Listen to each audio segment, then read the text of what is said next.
2025 continues to prove itself as the best year for Pokemon fan projects, delivering tons of high-quality experiences week after week. So in today's video, I'll of course be going over the best Pokemon fan games and ROM hacks that were released or updated in the last 30 days. It should be noted that this is a monthly series, and that you'll definitely want to subscribe to not miss out on a single new release.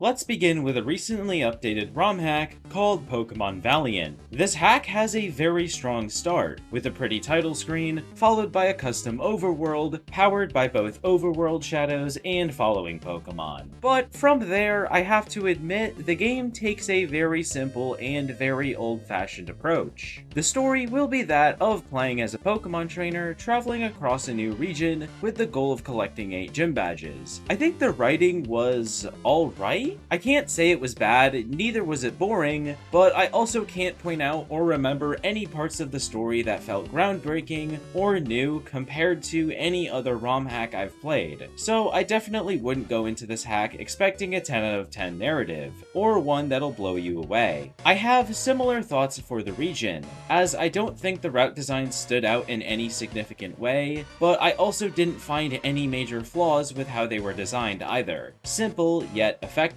Of course, what truly matters though is obviously the gameplay. Pokemon Valiant's roster consists of Pokemon from the first 3 generations. The actual variety was pretty good, and it was pretty easy to build a diverse team very early. However, I do feel I have to criticize that the lack of later gen evolutions felt very disappointing. I, of course, don't disrespect the creator's desire to only include older Pokemon, but the lack of new evolutions or even artificial buffs to Pokemon like Gligar or Murkrow made them feel especially weak as I progressed through the story. Finally, the hack offers a difficulty level that I think is best described as challenging but fair. You won't find yourself up against insane or well-crafted strategies, but you also won't be able to just steamroll the game with your starter, and will have to carry a diverse team of Pokemon in order to be successful. Overall, despite its simplicity, I think Pokemon Valiant is a good ROM hack that I do recommend if none of my talking points bothered you. Its current version will take you to the Pokemon League, with a second region currently in development.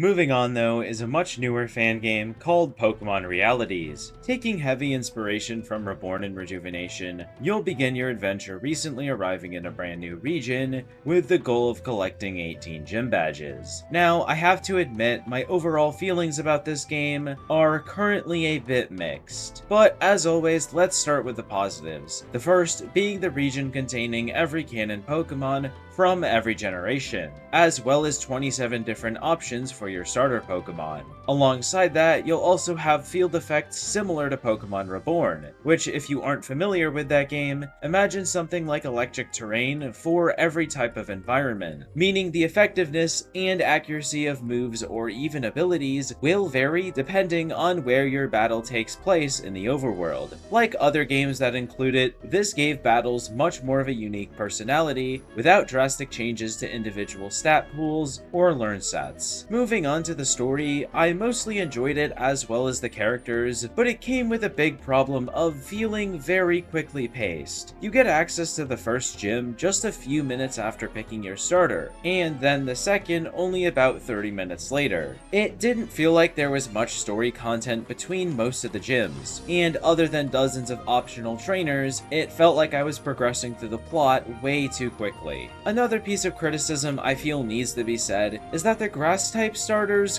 kind of feel worthless. Of course, none of their stats were touched, but with the starting area being filled with bug, flying, and poison types, as well as the first 3 gyms being flying, bug, and then grass, picking any of them just feels completely pointless. Overall, I think Realities has a lot of potential, but I also think there is quite a bit of work to be done for it to begin to achieve that. Its current version will take you to the 5th gym, so if anything I mentioned doesn't bother you too much, then I'd say it wouldn't hurt to give it a try.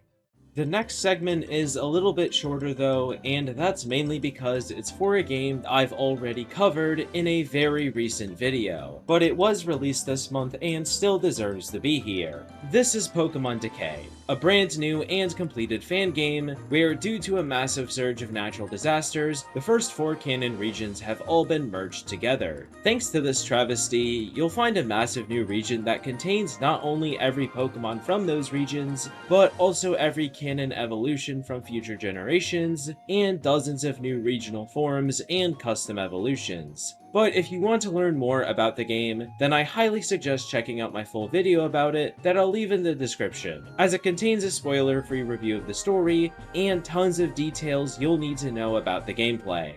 So before we continue, I do have an honorable mention I'd like to share. A project that, while in a bit of an early development stage, is still very much worth playing. And that would be Pokemon Divulgence, a recently updated fan game. The big draw for me with this game was its massive region. There are so many different areas to explore, and for every new gym badge you collect, you'll progress into a section of the game completely different from the last. The story was also really fun, with tons of different characters, cinematic cutscenes, and probably one of the most unique cast of protagonist options I've ever seen. Most importantly though, you'll have new regional forms and even field effects. Despite only having 2 gyms in its current version, there's still a lot of content available, so I highly recommend at least keeping your eye on it. But up next is a brand new update to an MMO called Pokengine. Now, if you don't know what Pokengine is, it's basically a massive hub for custom regions filled with tons of new and existing Pokemon. So once you finish the short tutorial, you can then choose which region you'd like to begin an adventure in. To sort of give you an example with my personal favorite, Rika, it takes place in a tropical environment with a heavy focus on side content and exploration. The path to the first gym will be very linear, but after that, you'll have plenty of different areas to explore, each with unique Pokemon encounters and trainers to battle. And your freedom will continue to grow for each gym leader you defeat after that. Although maybe you want something more straightforward and story focused. So you could then go with Harsholm Island, a short but completed adventure where you travel to a small island filled with new Pokemon and traverse across it in order to repair the lighthouse. And that's just scratching the surface, as there are about a dozen others to explore, the EXP all active in all of them, and even a global PC that lets you transfer Pokemon across regions once you unlock it in that specific region.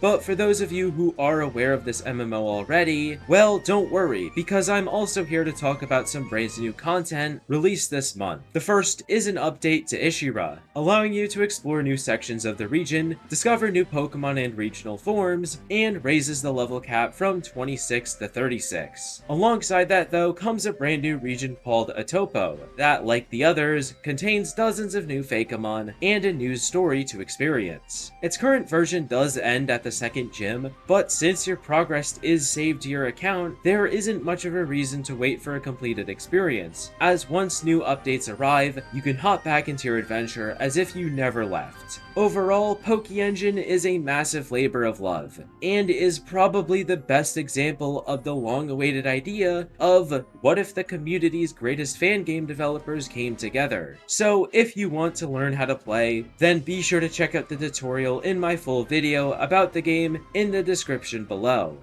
And last, but certainly not least, is Pokemon Zirconium. Going into this fan game, I personally didn't have too high of an expectation, but what I ended up playing through was greater than anything I could have predicted. The first thing that seriously stood out to me was the region. It's very pretty, fun to explore, and has a lot of hidden secrets to uncover. But underneath the mainland, there exists a massive network of underground cave systems, filled to the brim with different Pokemon, most of which you'd never encounter outside. Down here, you're less likely to find them in the tall grass, and instead wandering about in the overworld. Also, unlike the main region's linear progression, the underground will have a semi-open world feel, with more freedom to explore, and Pokemon scaling to your party's levels. But of course, this game still has a story to be paired with its exploration. You will be playing as a Pokemon trainer, traveling to collect 8 gym badges. On your journey though, you'll you'll also encounter an antagonist group known as the Baker's Dozen. Now, as silly as their name sounds, they quickly became one of the most unique and interesting group of villains I've ever encountered in a Pokemon fan game. I will also compliment that the gym leaders were very involved in the story, and it didn't just exist to be battled once and then never again. The same can be said for the other important characters as well. Everyone felt important in some way. As for the Pokemon side of the gameplay, you'll encounter those from up to the 9th generation, alongside some new regional forms. More interestingly though, would be a new system called Treat Traits. These are special items that upon consumption, grant your Pokemon a permanent buff or effect that can be cleared by just feeding them a new one. These added a lot more personality to both your Pokemon and the battles they participated in. Overall, Zirconium is just such a well-made fan game, with a level of quality that genuinely blew me away, and a story and exploration experience I found really hard to step away from. So even with its current version going up to the 3rd gym, I highly suggest giving it a try, or at the very least keeping your eye on it for future updates. But that's going to wrap up this video. I hope you enjoyed it, and I hope I was able to give you something new to play. Thank you for watching, thank you to my channel members for their continued support, and have a nice rest of your day.